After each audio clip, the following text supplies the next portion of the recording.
Hey guys, and in this video I'm going to go over common chess openings and my thoughts, my feelings, my opinions, how they make me feel. So right off the bat, I'm going to get into some extremely common ones you'll see on chess.com and live chess, particularly on lower elo ranked matches. So this first one is a type of Italian game, which I consider a type of pussy game. So we have your standard king's pawn opening, white knight, black knight defends, bishop c4, transposing into the giuoco piano variation of the Italian game. This is where shit gets stupid. So we got black here, mirroring the bishop. Then white will typically play something like knight to c3, and black will typically mirror them until you get something looking like this. Now, what giuoco piano means is quiet game. And me personally, I like things loud. I like to play fast and loose. So to me, this is just, they call it positional play. I call it pussy play. So all y'all, if you see someone trying to start an Italian style game, shut that shit down real quick. G-check them, DM them, be like, what the fuck are you doing? Reevaluate your life. This is some pussy shit. So I'm gonna show you what a real Chad does playing as white.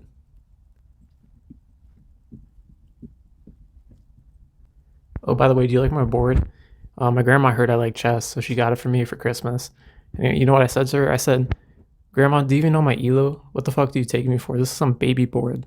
It's fucking gigantic baby board for babies who need giant pieces. That's not what I actually said. I actually said, thank you, Grandma. That's very kind of you. That's very thoughtful. But, you know, that's what I wanted to say because this shit's ridiculous. But regardless, so here's how a Chad would play a white e4 opening. e4, e5.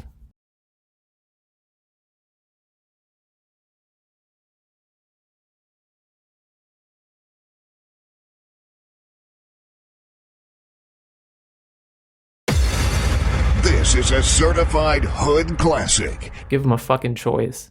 They can either defend their pawn or they can say, oh, I'm gonna take that. And then white takes. And black can either then decline the knight trade or take it if they're a man. And then you have to start a very sharp and open game. You got your queen, you got your dick out right here. You can throw that bishop out, get ready to castle, kingside. It throws a lot of people for a loop on lower elo levels because, you know, your queen's out, they're nervous, their hands are sweaty, they don't know what to do. Chad opening right there. Fuck the Italian games. And that reminds me. Okay, so let's talk about the Spanish opening, Spanish game, or the Roy Lopez, as it's called. So it follows a similar fashion to the giuoco piano, except white plays, instead of bishop c4, they go bishop c5. And that's a real power move right there. That's making black think like, oh, is this a bluff? Is he going to take my knight? Is he not going to take my knight? What should I do? So, you know, some goofballs might pawn to d6 right there. But the point of this move is to take out the knight, sacrifice it for bishop, double up their pawns, and then at some point take their pawn. It's not good to take it right off the bat because then their queen can go here, which threatens both of these, and there's no easy way to defend both of them. So that's the Roy Lopez. It's a bit above the Italian game variations in terms of cool factor. Now next time I'm going to talk about gambits, that is the king and queen's gambit openings. So the Queen's Gambit is a queenside pawn opening where after black matches the pawn, white will advance their c pawn to the fourth rank. So what white is doing here is saying, are you fucking stupid? This really is more of an insult to black's intelligence more than anything else. And what white wants you to do is capture their queen out check, and then, you know, bishop or whatever, and you take it. So whenever I see someone play Queen's Gambit, I say decline. I mean, they can advance, put pressure on your queen side, but, you know, if you're going to kingside castle anyway, then who fucking cares? So, or they can obviously take and then trade, and that's the better move there because it exposes the king. But anyway, Queen's Gambit, this isn't fucking Netflix. It's a dumbass opening. Don't play it. Or if you're white, play it only if you want to insult your opponent, insult their intelligence. Okay, so that brings me to the King's Gambit. Now, when white plays the King's Gambit, it's a bit different because they're playing kingside pawn, king's bishop pawn. Now, what this says is it doesn't insult black's intelligence. It insults their own intelligence. If you play this opening, I don't know what to tell you. I think you might not be cut out for chess. I think you might need to reevaluate your life decisions. So I'm not going to expand on this any further because I think it speaks for itself. So anyways, moving on to some defenses. So if we have kingside pawn, kingside knight opening here, and it looks like they're about to transpose into an Italian game. An incredibly based move for black to make is knight, kingside knight to f6. And this is based because it's saying, I'm not going to accept the Italian invitation here. Now, if white's a pussy, they'll turn it into a 3 knights game. This is the Petrov defense. But if white doesn't know what they're doing, they will take this pawn. Black will do something like that. White has to get rid of this fella. And then you got your knight all the way fucking out there, threatening their king. You know, their king is prone to a discovered attack where you move the knight, maybe you can take their rook. Absolute Chad defense. A lot of people don't know how to handle a Petrov's defense because it's not really seen too commonly in terms of black defenses. More commonly, you'll just see mirroring and transposition into an Italian game, or you'll see a Sicilian Caro-Kann. Very rarely you'll see a car defense. I don't know what the fuck people are doing with that. Unless you're Magnus Carlsen, he can pull that shit off. But Sicilian defense, am I right?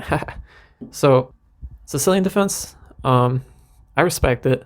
You know, you're really putting it out there. You're giving your opponent something to ponder over. So next we have the 4 knights game. You see this one had a lot of lower elos.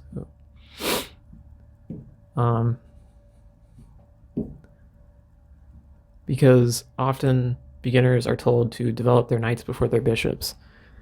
And that is a decent rule of thumb, but not always, especially at higher levels, not always advisable, depending on the circumstance.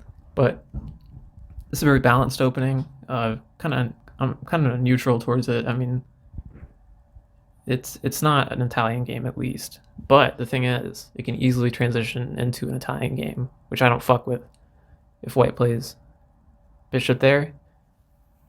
You got 4 knights game, giuoco variation, whack as fuck. You know, bishop there, get the fuck out of here with that shit. So let's talk about queenside pawn openings. Now I think these are inherently cool moves to do, just because most people don't have a good understanding of queenside pawn openings.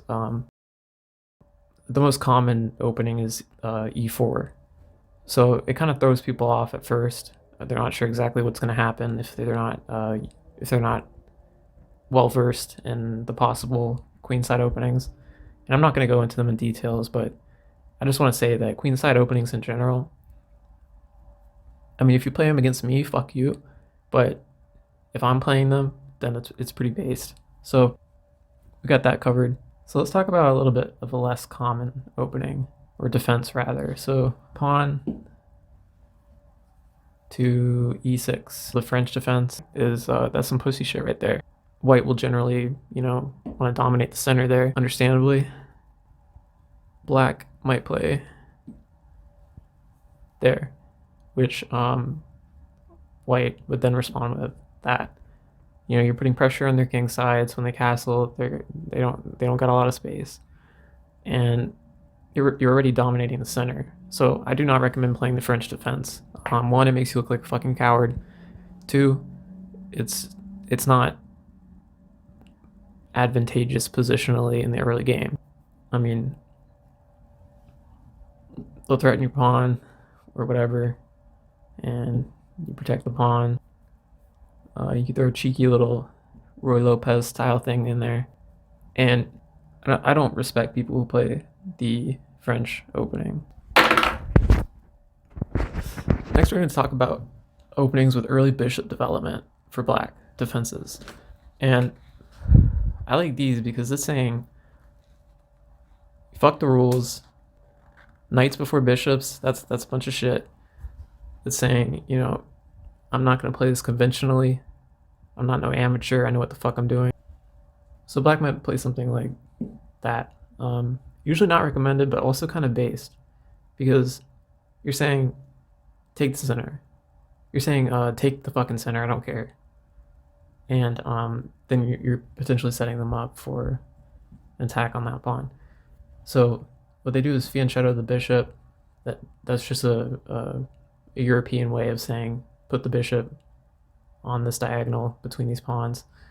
And white will probably play, d4, trying to dominate the center, taking advantage of the fact that black has not advanced any of their central pawns.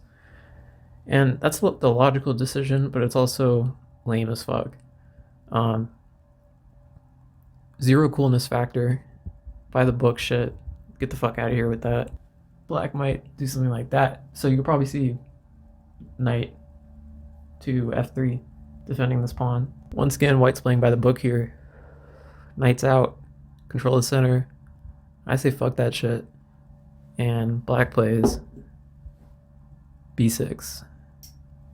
Absolute Chad move. They're gonna fianchetto this bishop too. It's a bishop's game. You got no time for those knights. White will probably do this. This position right here, I call this major bozo shit right here. You're playing by the book. You're playing it safe. You're taking the center. You're advancing your knights before your bishops. Grow some fucking nuts. Come on, get out of here with that shit. So, black fianchettos. They got 2 bishops. They got 2 snipers waiting for an opportunity that might, further advance their pieces and then castle, or they might advance their pawns and try to gain more ground.